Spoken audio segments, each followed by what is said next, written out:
glad to be with you, Samwise Gamgee.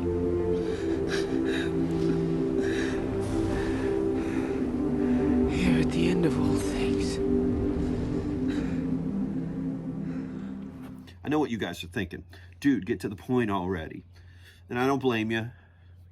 I started out with one little lesson that was supposed to help you put kick drums inside your fills, and all of a sudden we've descended into a rabbit hole of over an hour and 15 minutes of content, plus what's coming next. But I promise you, I'm getting to the point. So as we're arriving at the end, I think it's really important to take a look back and understand how we got here. So let's take a quick look at where we began. In lesson 1, we started with a quick exploration of the basic sticking patterns and combinations, 2s and 2s, 2s and 1, 3s and 2, etc., etc. I introduced different stickings, right, left, left, left, right, right, all the possible different combinations and permutations I could think of. And then, of course, we worked on orchestrating those concepts around the kit. But when I completed that lesson and looked back at it, I realized it was probably going to be necessary to get a little more specific. When reflecting on my own learning process and how I came to understand these concepts and be able to utilize them in my own playing, I realized for you guys it would probably be helpful to have more specific examples rather than these just nebulous concepts without a lot of specific things for you to practice. So lesson 2, we took some of those specific patterns and I wrote out specific fills and groupings for you to consider with them. Then in lesson 3, we got specific about the remaining groupings that I had not discussed in lesson 2 because it was getting too long. So now, hopefully, you've been able to come up with some sort of practice regimen for yourself that you can use to develop these concepts and then start to incorporate them into your playing. In my own playing in recent years, I've kind of taken note of the fact that while I worked on many of these different concepts and permutations, some of them are a bit foreign to me. As a drummer, you tend to fall into certain habits and kind of start to repeat yourself. And you develop certain patterns that are your favorites and they're kind of your go-to, and they become subconscious. You don't even know you're doing it. So in this last lesson, I thought it might be helpful to write some elongated phrases, 2 bars in length, that mix all these concepts together. Now, in this case, they're specific. I gave you specific stickings, I give you specific accent patterns, and I do not go into displacing them. To displace a 2-bar phrase comprising 32 notes would take a long time. But of course, that is something you can work on. I just thought it might be helpful for you to have something written out that you could look at and use to start incorporating these concepts into your playing. And then from there, maybe you can turn it into your own thing. So let's get into it with pattern 1.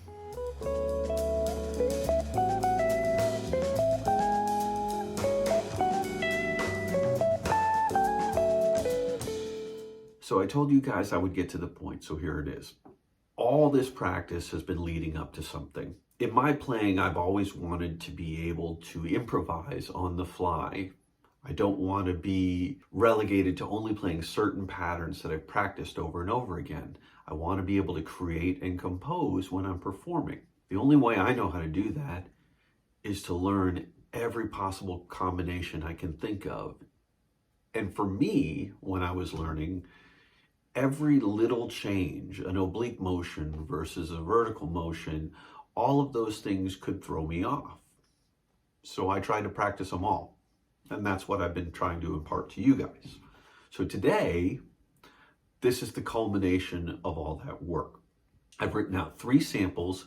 They're each 2 bars long, 2 bars of 16th notes. So that's 32 total notes. And I gave you specific sticking patterns, specific combinations, specific orchestrations, specific phrasings. I want you to try and experience all of these combinations rolled into one. I tried to think of and include in these 3 samples every possible pitfall I could think of. I didn't actually compose these on the kit. I sat behind my computer and I thought about what certain combinations have been problematic for me. For instance, kick drum single can be a very difficult passage to play, especially at fast tempos. So when practicing these, I think it's important that you break them down into smaller groups and phrases. 32 notes is an awful lot to try and remember. Do them in small groups using a metronome on slow tempos. Rep them over and over again. As you get more comfortable with these small groupings, say a group of 4, and then you work on the next group of 5, then you combine those into your group of 9, and then you extend the measure a little bit further, keeping the tempo slow. Then as you get more comfortable, is slowly, incrementally increasing the tempos. That's how you're going to get your quickest results. Make sure to line up with the metronome. So let's take a look at pattern number 1. So pattern 1 makes use of many different sticking groupings. This was conscientious on my part, so you would have the opportunity to build your vocabulary. You'll find right, right, left. You will find right, left. You'll find a single right flam. You'll also find right flam tap left. Left, right, left, a single right, and then right, left, right, of course. Try and take note of the dynamics, the accents, the phrasings. If you are capable and have the chops to be able to add those, trust me, it will change the characteristic of the music. It will take something that would sound one way and make it now sound new and maybe a little bit funkier, maybe a little bit cooler. If you are capable of doing that, definitely work on it. If you're not, definitely work on it. So pattern 1 includes a number of different sticking combinations interspersed with doubles and singles in the kick drum. This was intentional on my part to help you build that vocabulary. Now, with respect to the kick drum in pattern 1, there are a couple areas you need to be aware of. The first one that comes to mind is in the second measure, starting on the E of 2. You'll notice you have a single kick followed by a single right followed by a double kick. Played at faster tempos, back-to-back kick drums separated by only a single stroke are very difficult. So just be aware and be ready for it. Also, I would like to highlight the first measure, beats 2 and 3, where you have a repeated E and in the kick drum. One E and, 2 E and. It's like the inverse of a samba pattern. Make sure that your placement of those two notes, the second note must land exactly, precisely on the and of the beat. Probably a best idea if you include a metronome subdivided in 8 notes when you're practicing this. Another way to look at this pattern would be to look at it in larger groupings. The first 2 notes are just single, single. But then after that, you have a grouping of 5. Right, right, left, to kick, kick.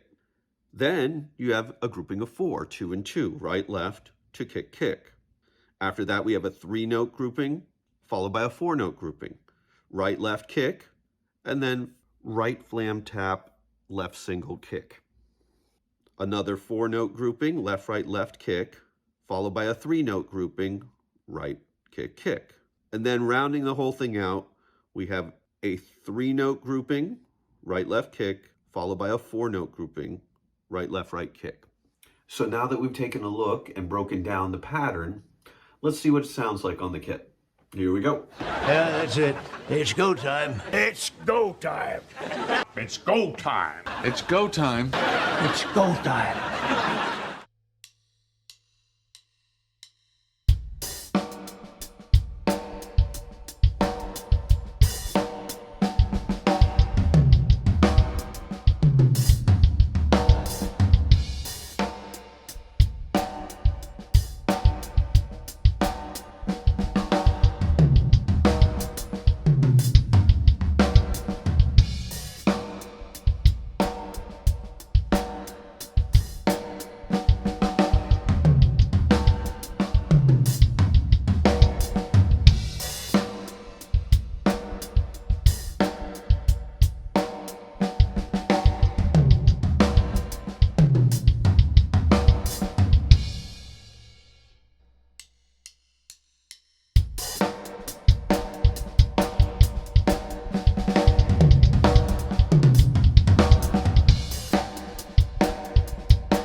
Hopefully you were able to get your head around that last one.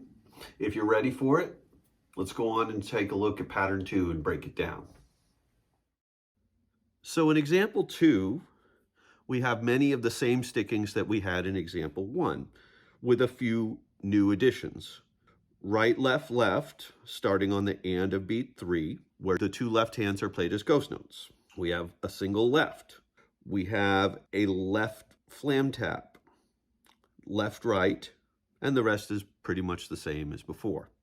To look at this in groupings, we start with a 3-note grouping followed by a 4-note grouping. Right, kick, kick, followed by right, left, kick, kick. Then we have a 3-note grouping followed by a 5-note grouping. Right, left, kick, right, left, kick, kick.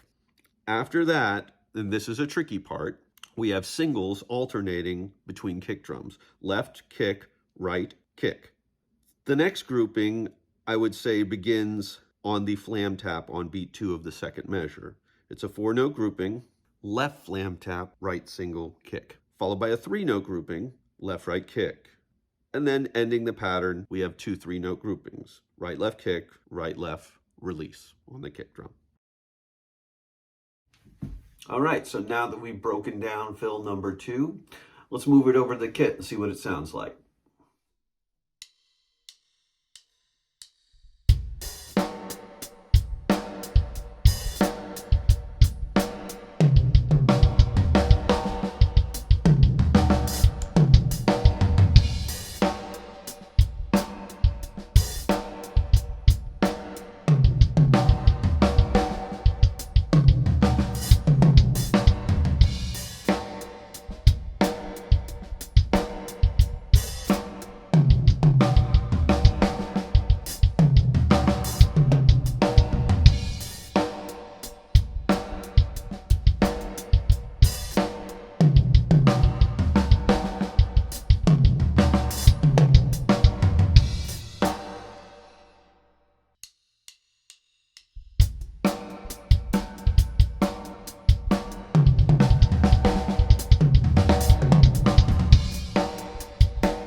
All right, guys, 2 down, 1 to go.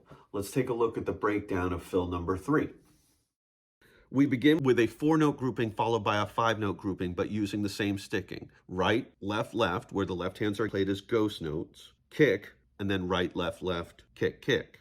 Then we go to a 4-note grouping followed by a 3-note grouping, a left flam tap, followed by 2 kick drums, then a right single followed by 2 kick drums. I deliberately put this one in one of these fill groupings because 2 kick drums separated by 1 note into 2 kick drums is a difficult and quick phrase to play, especially when you start to increase the tempo. I actually intended to do this one and demonstrate it in a halftime time signature, but I had to slow the tempo down a little bit because for me, I kept tripping up. I could play it at 180 BPM, which is normally where I try and shoot for my halftime feel, but I was having trouble getting it multiple times in a row because of those 2 kick drums. So I had to slow it down to 160 BPM. The second measure begins with a 5-note grouping, right, left, kick, kick, followed by a 4-note grouping, right, kick. And then it rounds out with a 4-note grouping, flam tap, kick, kick, and then another 4-note grouping, left, release on the kick drum and cymbal. Let's move it over to the kit and see what it sounds like. Who's with me? Let's go! Come on!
done. Yes, Mr. Frodo. It's over now. Dudes, we made it. Thank you so much for sticking around through all of this. I really did not intend when I started on my second lesson on YouTube to do something that would be so involved. But that's kind of how I roll. This is the point of the video where I try and move some product. Maybe some of you out there are thinking you'd really like to take that next step and find yourself a teacher. That is why I do this. That is why I have this channel. Hopefully you have been sticking around because you want to learn more about the drums and you want to improve. And if you are interested in finding someone to teach you, I'd love to have a conversation with you about it. As always, I will paste my contact information in the description below. Feel free to reach out to me and maybe we can start something up. I will also put in the description below the previous lessons for those of you who maybe haven't seen them. Anyways, until next time, thanks for staying tuned, dudes. Peace. It's over!